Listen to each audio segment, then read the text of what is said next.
Welcome to Men Alive, a biblical journey to help us become conformed to the image of Jesus Christ.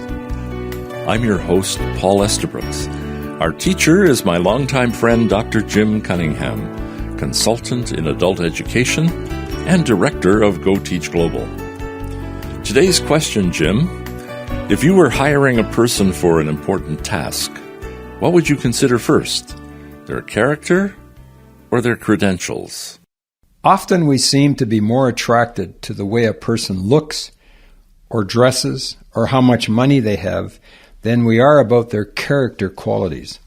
A man looks at the outward appearance. God looks at the heart. The people adored King Saul because he was head and shoulders higher than any other man. But God chose David, the youngest of the family, to be king because he was a man after God's heart. One may be the greatest learner in the world and yet be a failure in God's eyes. Some are, quote, always learning and never able to come to the knowledge of the truth, 2 Timothy 3:7. Women, however, are often more impressed with a man's character than his credentials. Never one to be impressed by how wealthy or powerful or degreed a person was, my wife Rita is a keen discerner of a person's character. The following story of Caleb sums up her view of how to choose a leader through what she calls a Caleb character revelation product. The following story of Caleb sums up her view of how to choose a leader through what she calls Caleb's character revelation project. Here's the story. After the death of Moses, the Israelites began to conquer and possess the land of the Canaanites promised to them by the Lord God of Abraham, Isaac, and Jacob. After taking Jerusalem, they turned their attention to the hill country of the Negev and the town of Hebron, formerly called Kiriath Arba. As we pick up the story, Joshua's loyal companion Caleb is leading an advance against the town of Debir, believed to be the town of Kirbath Rabud today, some 5 miles southwest of Hebron. Caleb makes this offer as he approaches Debir. Caleb says, quote, I will give my daughter Achash in marriage to the man who attacks and captures Kiriath Sefer. Caleb has a legitimate task to achieve, but he adds a twist to the pending military victory. Conquer the town and you get my daughter. What motivated Caleb at this time? Was it to enlarge his assigned territory or extend his family? Caleb's past actions indicate he was a wise leader. So let's consider the wisdom of what we will call Caleb's character revelation project. Caleb's life way back in Numbers 13:30 was one of unswerving faith. Of the 12 Israeli agents sent to spy out the land, only Joshua supported Caleb's report that with the Lord's help the promised land was theirs. Each spy was a proven leader. Caleb was a leader with strong character and strong faith. He was now looking for a son-in-law to match his faith in God. This project required a man who had the following characteristics. Consider these. He had to be physically strong. This was a rugged, mountainous country that needed genetically healthy fighters to subdue it. He had to be brave. The Canaanites far outnumbered the Israelites, and the Israelites were coming from some 40 years of wandering in the desert without the advantage of military training. Now they were up against an established, fortified city with walls and prepared defenses. Spiritually mature. The one who succeeded had to have a strong faith to believe God against the odds that confronted him. A motivator. To motivate men to follow him, this one had to have an earned respect, trust, and loyalty of his followers. Intellectually bright. It would require a successful military strategy to overcome a walled city like Debir. And he had to be an effective communicator, able to give clear directions to his followers. Jim, before you tell us more of Rita's Character Revelation Project, let me remind our listeners that this is Men Alive with Dr. Jim Cunningham from Go Teach Global.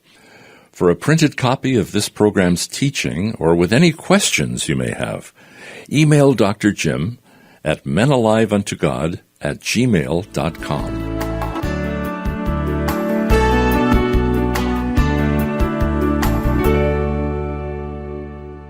These programs are based on the book by Dr. Jim titled Men Alive, Conforming to the Image of Jesus Christ. This book, written by Dr. Jim Cunningham, is available on Amazon.com and at GoTeachGlobal.com. Dr. Jim and I have shared a 60-plus year friendship. I was best man at his wedding to Rita more than 50 years ago. I can attest that Jim has spent his lifetime gaining insights on the 12 primary roles of a man. I have also witnessed his lifelong goal to be conformed to the image of Jesus Christ. This has happened through good times and difficult personal defeats. He speaks from his heart. Read, listen, and watch more of his teaching on our website, GoTeachGlobal.com. Who would resist having a son-in-law of this stature? A character revelation project such as the one Caleb proposed might in fact help the selection process, assuming the search committee has identified the character qualities they are looking for beyond the style and glaze of resumes, references, and personality inventories. In Judges 1:13, we find that Othniel, son of Kenaz, Caleb's younger brother, took the city, so Caleb gave his daughter Achish to him in marriage. It appears from the next two verses that Caleb knew his daughter possessed a strong, independent personality in her own right.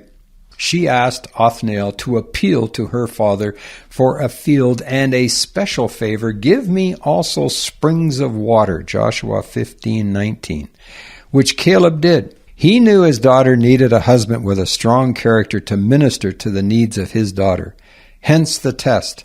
To reiterate an old proverb, the apple does not fall far from the tree.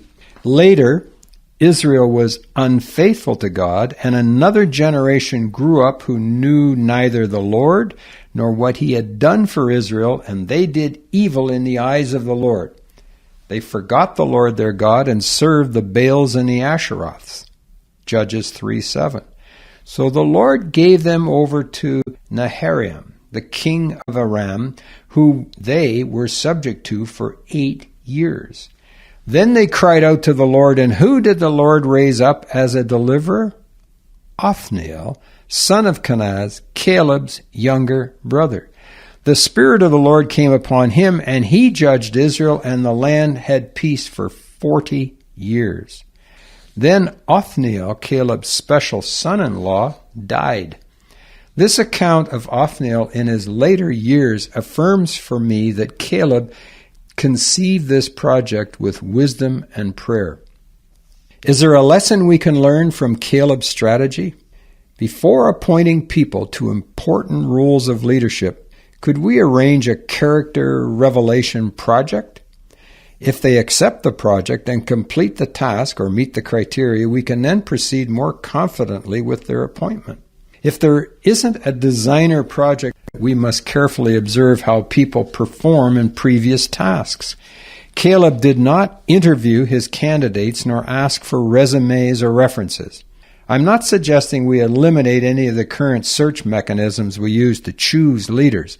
However, I do believe that many candidates for leadership roles have successfully provided all the required details, overcome the search committee's hurdles, and proceeded down the path to failure due to character flaws that go undetected until it is too late.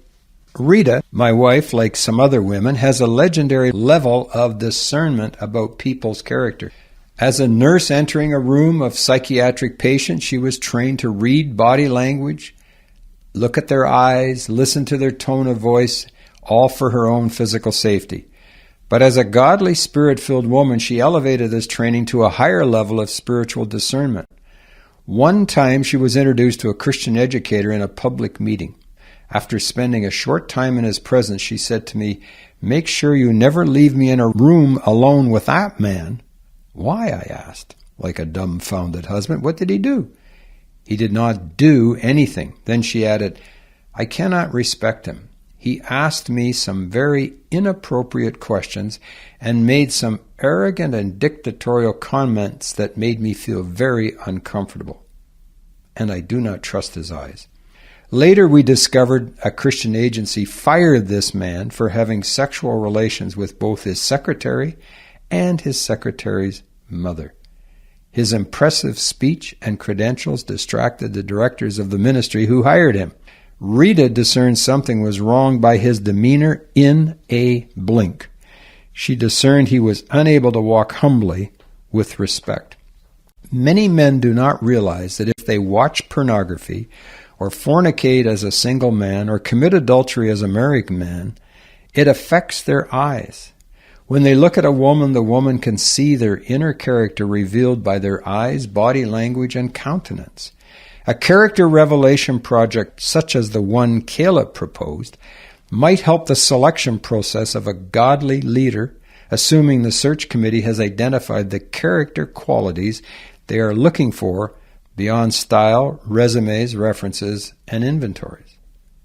Our character is to become conformed to the image of Jesus Christ. Just as a potter shapes a lump of clay into a pot, we are being formed by the loving hand of God to become conformed to the character of His Son, Jesus of Nazareth. It's something to ponder, men.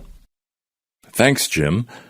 There you have it for today, men. We become alive unto God when we receive Christ, and our daily actions and reactions become conformed to the character of Jesus Christ.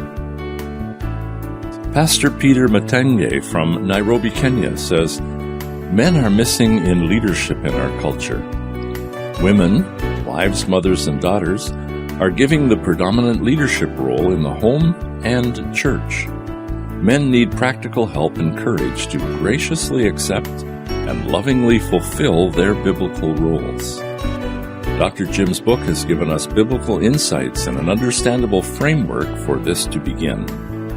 This book, Men Alive, Conforming to the Image of Jesus Christ, written by Dr. Jim Cunningham, is available on Amazon.com and at GoTeachGlobal.com.